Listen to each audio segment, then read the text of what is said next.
magandang araw. Ito, gagawa natin ng isang video. Ang mga baguhan, mga nagsisimula.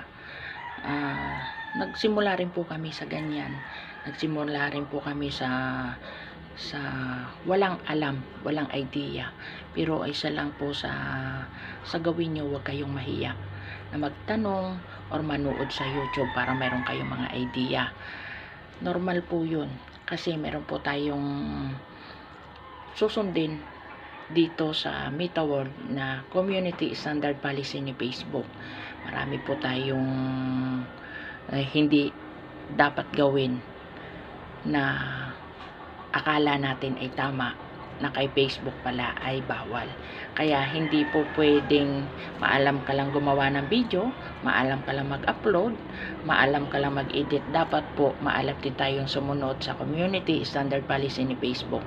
Iwasan po natin na lagi tayong nare-restrict, lagi tayo nagkakaroon ng violation, and then kasi once na nagkaroon kayo ng violation or restriction, magiging paborito na kayo ni algorithm kasi iniisip niya na baka kayo ay robot. Iwasan po natin na mag-comment ng paulit-ulit. Iisa yung words na i-comment natin or i-reply. Huwag tayong umasa lagi sa auto-reply. Iwasan po natin yon kasi isa po yun sa dahilan na tayo ay mare-restrict. Kung minsan magkakaroon pa tayo ng spam message or may spam tayo, hindi mapapagkamalan tayong robot, baka ma-press pa yung account nyo, sayang naman, diba?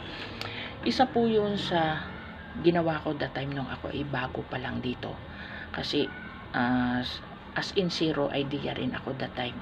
Kaya para makatulong sa mga baguhan, wag po kayong mahiyang mag-message or mag-inbox kahit sa akin, sa mga kasamahan natin dito, kasi halos lahat po ng mga content creator naranasan nila yung mga ganyang mga struggle sa mga first time. Huwag kayong mahiya, kahit po kanino pwede tayong magpatulong, kasi importante po na magkaroon tayo ng tulungan sa bawat isa. Hindi pwedeng aangat ka na ikaw lang mag-isa, dahil hindi nga tayo famous. Kaya kailangan ng tulong ng bawat isa. Hindi ka aangat kung mag-isa ka lang.